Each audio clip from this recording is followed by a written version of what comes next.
welcome a most distinguished speaker that's here with us this evening. We're so thankful that you're here. We're really excited about what you have to tell us.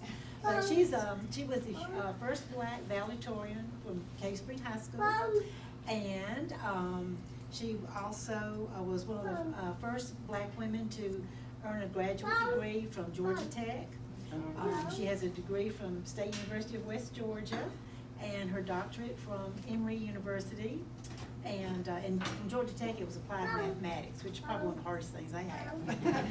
But anyway, for 22 years, or over 22 years, Dr. Whatley served in corporate management, and then she has taught high school math, and she founded a nonprofit called Educational Dynamics, and so just a busy lady, I'm telling you. And now she's an associate professor of education associated with Mercer University, and lives in, I guess, Mableton. Yeah. Okay. Well, anyway, we are so glad to have you. You're going to talk to us about something that we all know a little bit about and want to know more. So thank you for sharing your information with us tonight. We're glad to have you. Thank you.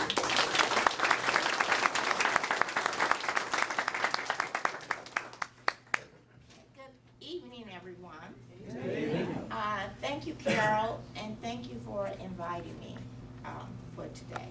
So I understand you all want to know about the Chubb, right? And it's very interesting because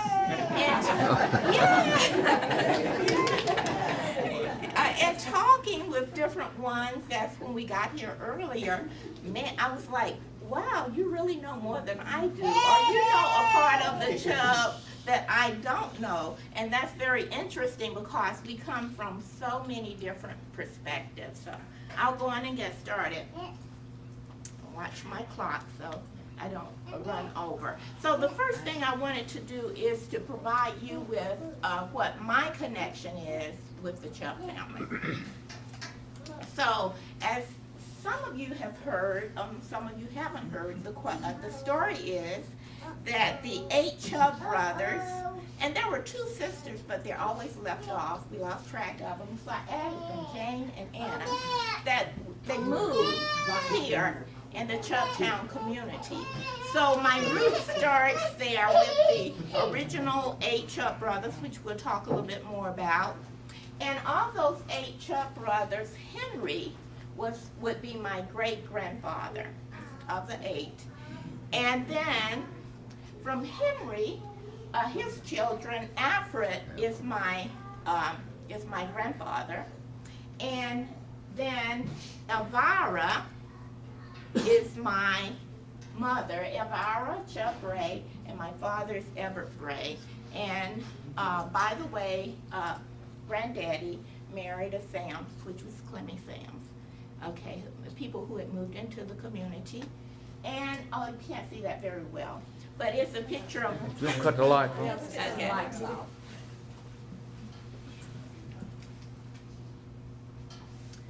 Okay, Oh, that's that's great. much better. Okay, I think this was my mother. I can't remember if it was an 85th or 90th birthday celebration. And so it's me, my brother. Some of you may know my brother. He lives in Chubbtown, Demetrius. They call him D. He worked for the phone company forever. And then my sister lives in Indianapolis. So, and my father passed away in 1979. Okay, no, 1976. Okay, so to get started, by the end of this time, I want you to know about the Chubbs and Chubbtown. Yesterday, today, and tomorrow. So, I'm math, right? How many squares do you see? 16. 16. Anybody see anything differently? A lot more? Yeah, okay. He's a math major. Okay, and I bring this up because a lot of times when we look at things, we see things from our perspective, right? So what you hear from me will be from my perspective today, because we all have our own perspective. And the Chubb family has grown so widely you can learn so much more. Like, I'm so glad to see Cousin Gladys here with us, because that's a side of one of the 8 Chubb brothers that we can learn more about. And okay, so, all right, so here we go. The past. And by the way, to my cousin Kathy, I call him Cat. Her real name is Avis, but and so she's here tonight. Okay, too. The past. So where does Chubbtown originate? Where does those people come from? Okay, the 16th century. Okay, the first federal census was taken in 1790. And by the way, this information comes from the work that was done by, and I'm going to try to find the book so I can turn the around. Okay. Thank you. This comes from the work that was done by Kenneth. Some of you may know Kenneth Chubb because he lived in Cedartown for a while. He grew up here, but he did a lot of research through the census on, and I'm going to pass the book around, on trying to find out more about the Chubb because of the commitment he made to one of his aunts. So, the census, 1790, in 1820, the Chubb name was there in the census, and it was showing Nicholas Chubb with 1 B of Caswell County, North Carolina, as listed as a free colored male head of household. So, this was in Caswell County, which is, you see, right there at the Virginia state line, because a lot of times when you hear the story, some of our people say the Chubb came from Virginia, and some say the Chubb came from North Carolina. But it's right there at the North Carolina state line. So, Nicholas was found in the census, born around 1775, and then of Nicholas there were 3 sons, Isaac, Peter, and Solomon. And the 8 brothers, and don't forget the 2 sisters, because Kat, my cousin, won't let me forget. There were 2 sisters, and she still want to find them. Okay, and 8 brothers. Isaac had eight sons there. Okay, and this is the information that was listed in the census at that time. And you can see from what was listed, it says there were 3 colored females under the age of 14, 1 free colored female between the age of 14 and 16. So, I don't know, we think maybe 2 of the females may have married before they moved and didn't move with the rest of them. We're not sure about that. So how did they become free? You know, and again, sometimes the stories we hear, well, they never were slaves. When they came here, they were free. That's one story. And another story is they bought their freedom. So, in Caswell County, North Carolina, their place of origin in the United States, there were no white persons in North Carolina on the census with that name Chubb. Descendants of the Chubbs recall being told that one of their ancestors purchased the family freedoms for $1,200 and migrated from Virginia to North Carolina. So in the next census, 1830, they were still in Caswell County, North Carolina, and you see the age had grown over all. There were 5 free colored males, 1 free colored male that was Nicholas with the children, 4 free colored females, 1 free colored female that was probably Nicholas' wife. All right, so in the next census, we see Isaac with a family, Peter with a family, and Solomon with a family. But in the 1840 census, they were no longer there. They were no longer in the census of North Carolina. So this is what Kenneth went through to trace that through. So they're absent from the 1850 census also. But there was Nicholas, who showed up in Lumpkin County, and there was Isaac, who showed up in Morgan County in Georgia in that particular census. So were they the same as the people we have, who we hear the story in a covered wagon came south before the Civil War, which didn't make sense to us. Okay. So is this the same Isaac? How do we know? Isaac Chubb's age in the 1850 census matched that of the 1830 census from Caswell County.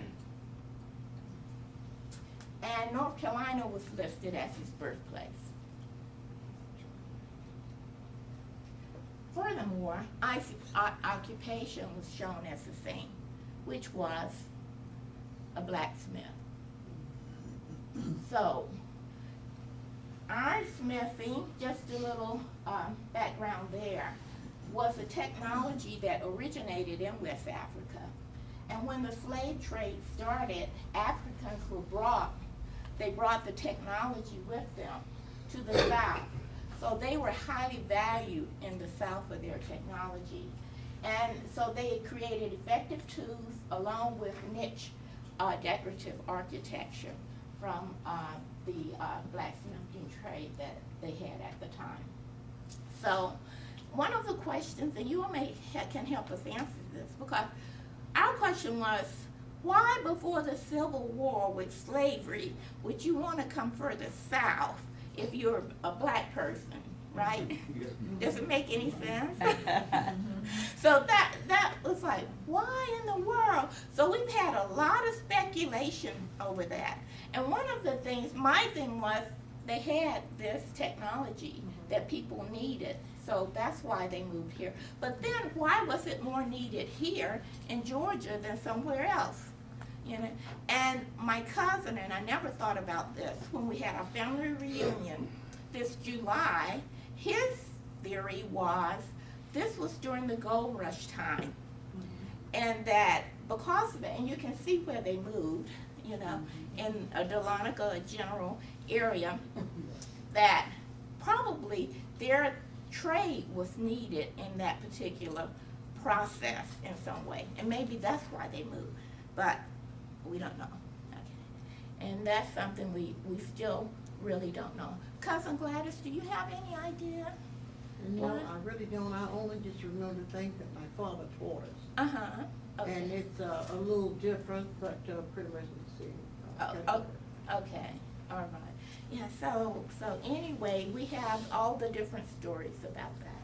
But somewhere in that whole process, you know, from Lumpkin County and Morgan County, they end up in Chubbtown, and they buy this property in Chubbtown. Okay, I have copies. I knew this wasn't going to show that well. So they buy property in Chubbtown, and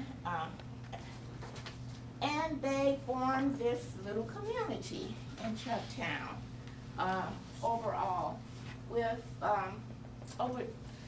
collectively over 1,200 acres from the different brothers. And then families began to move in when they heard about Chubbtown. And like the Sam's family, my grandmother's side of the family. And her father bought 500 acres when they moved into the area. So, and the Washington family and the Brown family. So other people began to move on the outskirts and help to build the community. Now, I'm giving you this because I know it doesn't project very well. But in the end, when all the brothers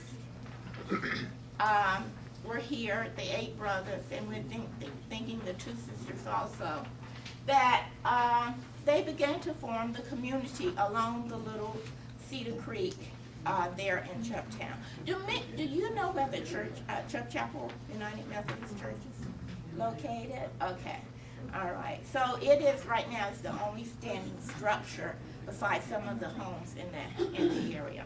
And the church was built in about 1870. So if you can follow the map a little bit, So they came, if you're coming from Cave Spring Road from Cedartown, and you turn down Chubb Road, what you will see is the home of Mary and Esau Chubb, which is, someone was asking me about the twins, Mary and Martha, their mother and father.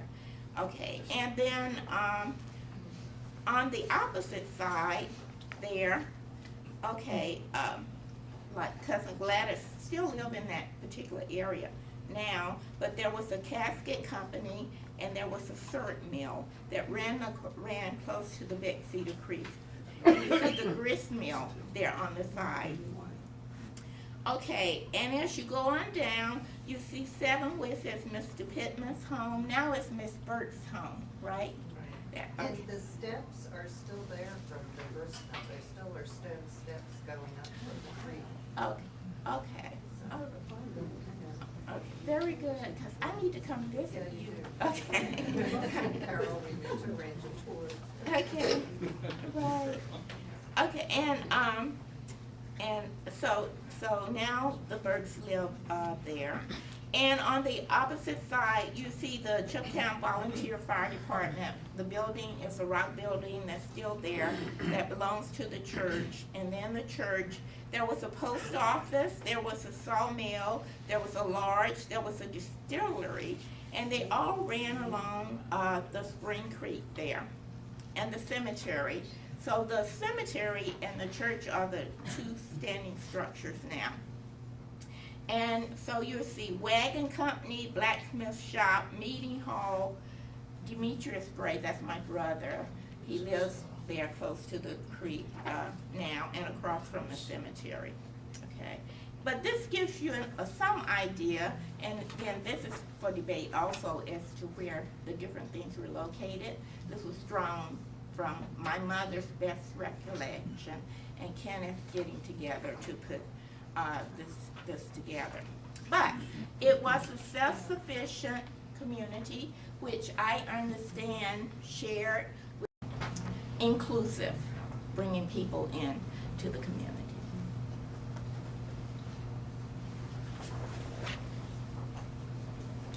So, how many of you know a Chubb family member?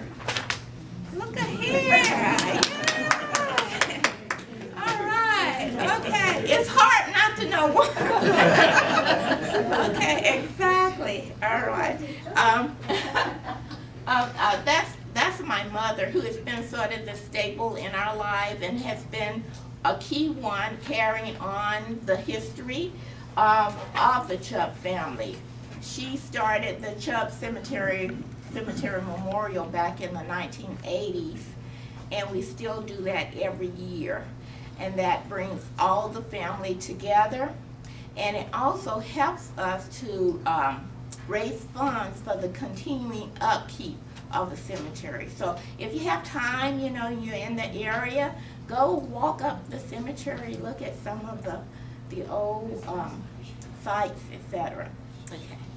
All right, so a lot of people know Chubb, and Marquez, right? I didn't introduce Marquez. Marquez, cousin Gladys, and my cousin Kat, and now my new little cousin. Where is he? Oh, she took him outside. He wanted to dance. He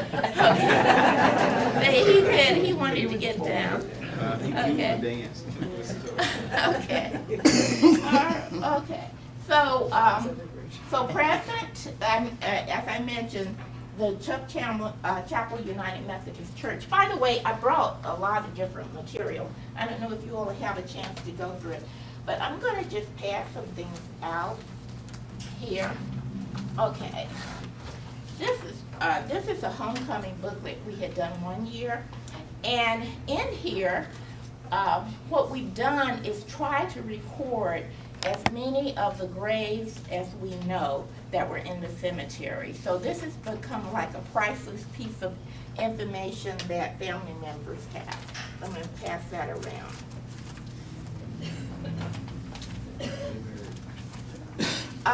Someone was asking about the family that did all the building. And that was Cousin Sonny. We call him Cousin Sonny. His name was Henry Chubb. My grandfather would be his uncle because his father was also Henry Chubb. And this is an article that was written, I don't remember if this is in the Atlanta Journal-Constitution about the Chubb family. And it features Cousin Henry, my mother, and Kenneth in the writing of that.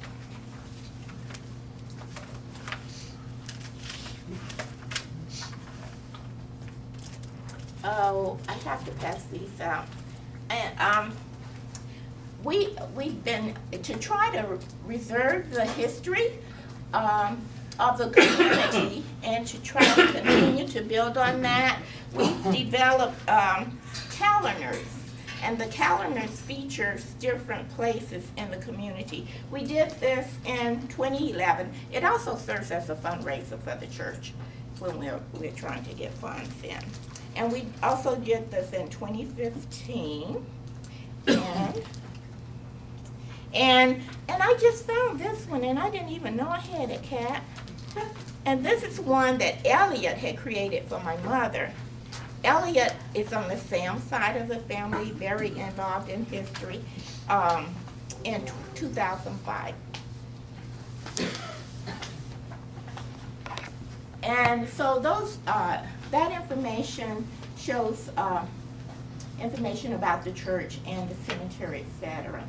I have old pictures of family members. I have the high school diploma for my grandmother, who married Alfred Chubb,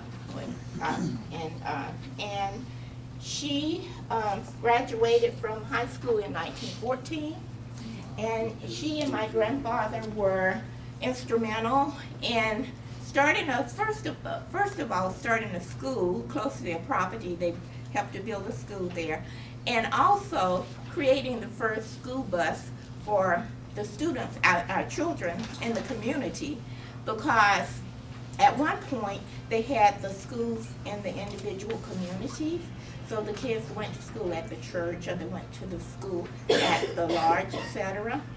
And eventually, in about the 1930s, because my mother's report card changed, in the 1930s, they decided that all the children in the Chubbtown community, Cave Spring community, Moulton Bend community, 6 Miles community, would all come together and go to school in Cave Spring at Fairview. And so at that time, that meant that the students, I call them students, that's being a teacher, the children would have to walk, you know where the cemetery is, right? And have you ever been on the road to Cave Spring? From there, it's about 5 miles, I would say 5 miles, give or take. They would have to walk 5 miles to school. And my mother would always tell the story. She said, Professor E.S. Brown, who was the teacher and the principal at the school, she said he would always do math first thing in the morning.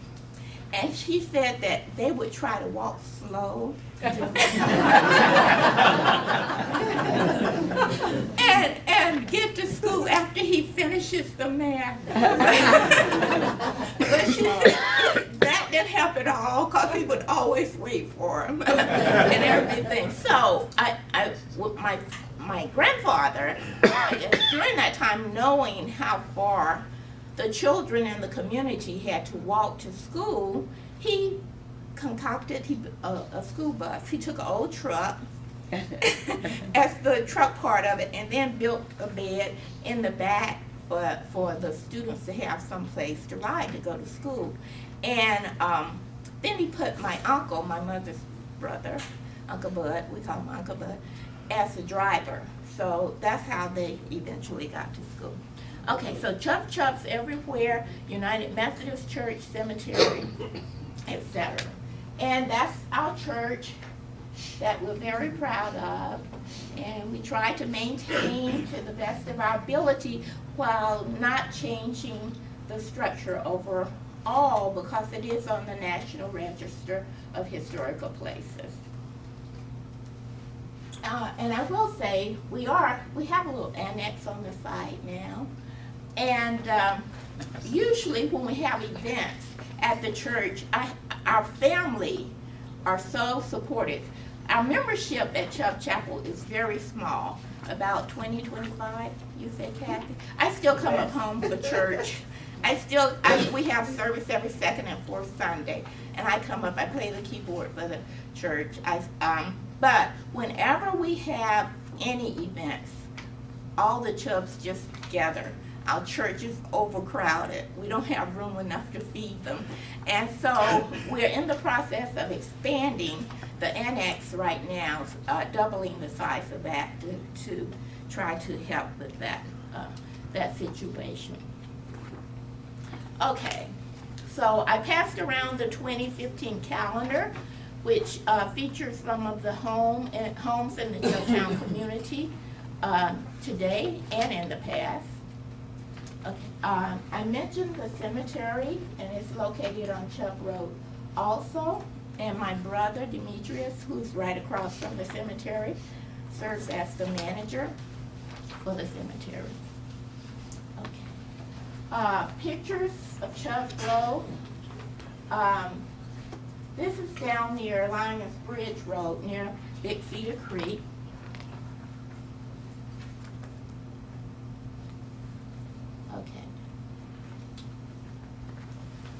Okay, and one thing, I use this as a symbolic building here because the river, the life, the continuity of what we learn as being Chubbs, and I think there is something embodied in that. It's very strong, it's very important that we understand from where we came. So it's very important for each of us as a Chubb to understand that. It's very important for us to understand the importance of honesty, integrity, relationships, that's very important in the life of a Chubb. So I look at this river as that continuing as we grow, as our children grow, that we want to make sure we maintain those things that were important to the Chubb family when they first came and throughout history. Because those are the things that should be with us no matter where we are, and we're all over now. And we should take to our descendants as we go through, our lineage as we go through. All right, so I have some more information over here, and let's see.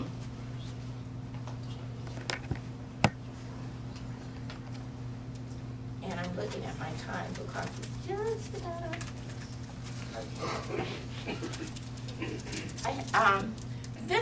this is my grandfather as a baby, and this is his mother. So this would be, she was married to Henry Chubb. And as some of you knew my grandfather very well, and that's my grandfather and grandmother, Alfred Chubb. And my mother, this is her diploma from Fairview School, and she taught at Georgia School for the Deaf and for over 30 years, and was, okay, is it about time? I'll give you some light for you.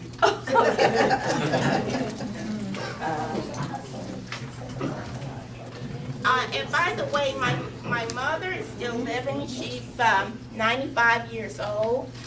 She'll be 96 this year, and she's doing pretty well.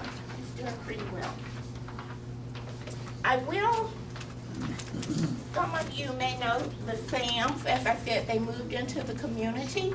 And my grandmother, this is the family tree of the Sams and some of the family there. Okay. Yeah. He spoke. I wanted to talk about the future a little bit. We had a family reunion. Marquez, did you go to the reunion? I didn't. Isaac went, right? Yeah, I'm probably working. Okay. All right. So we had one in 2014, and we had over 100 about 150 people to attend in Roanoke, Virginia. So that's the more recent. Yeah, I went to the last one. You went to the last one? Okay, they're planning one for next year. And this was one of our cousins. It's great to meet, first time meeting him, president of one of Jefferson College in Virginia. They were part of the family that moved back to the Virginia area overall. And I can't leave without bragging on my kids. My son, I can't locate him. Anyway, he played football for the Air Force Academy and then transferred to Georgia. He finished at Georgia Tech, but he played football for Georgia Tech also. Okay, and my daughter is a model. She lives in New York, and that's some of her pictures. So. And doesn't Henry Chubb have a son, his Oh. oldest son that's the Air Force Academy? Yes, I have him right there, Nick. Oh, no, he's in Georgia. No, Georgia. Georgia, that's right, Zach. Zach is at the Air Force Academy, and I think he's finishing up. I think he graduated, right? Do you know? This year. He graduated, yes. And so, and Nick is at Georgia, and Nidra just finished high school, right? Yeah. Okay. So, I just like to say that the Chubb family continue to thrive. And leaving these words, and this is from Rhonda, another one of our cousins. In life, love is the oil that eases friction, the cement that binds closer together, and the music that brings harmony. So as long as we have that love, and I think it's strongly within the Chubb family, we will continue to move on. Amen. All right. Any questions? I have a question. Yeah. What was the, what was the population at its largest point? You know, I'm not exactly sure, but I will mention this. I would say, this is just a guess from my, I would say, and Gladys, if you have a better idea, let me know.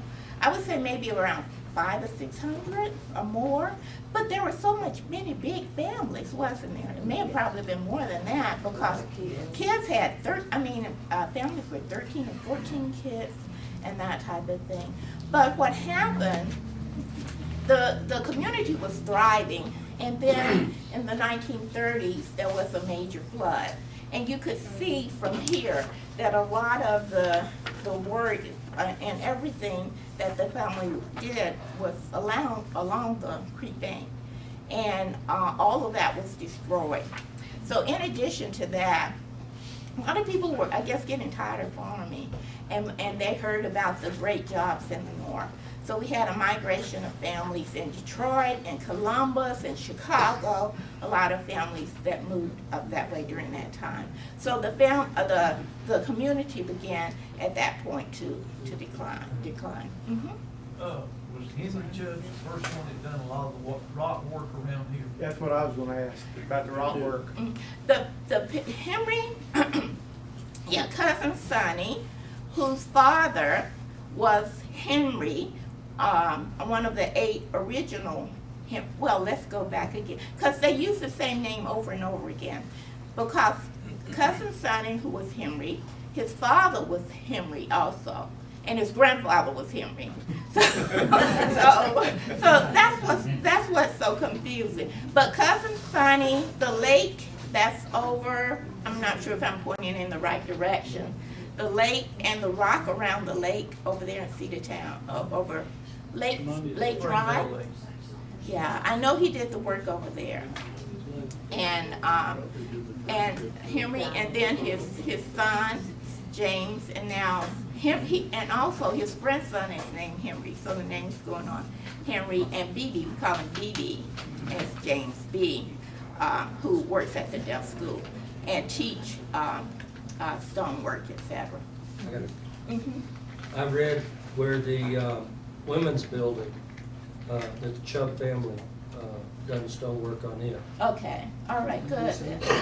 Yeah, they did a lot of work and were really strongly responsible for the maintenance of our church at this time.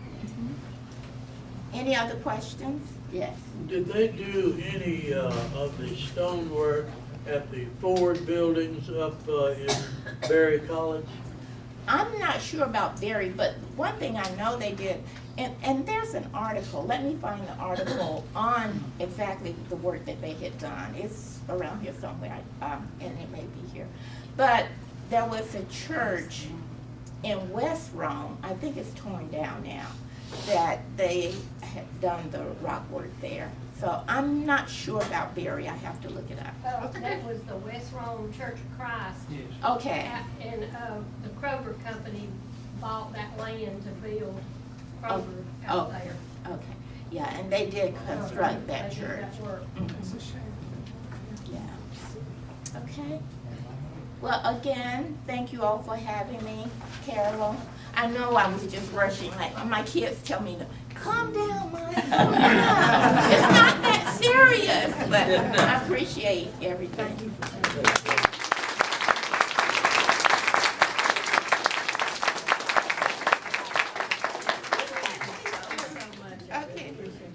Okay. I want you to read this for me.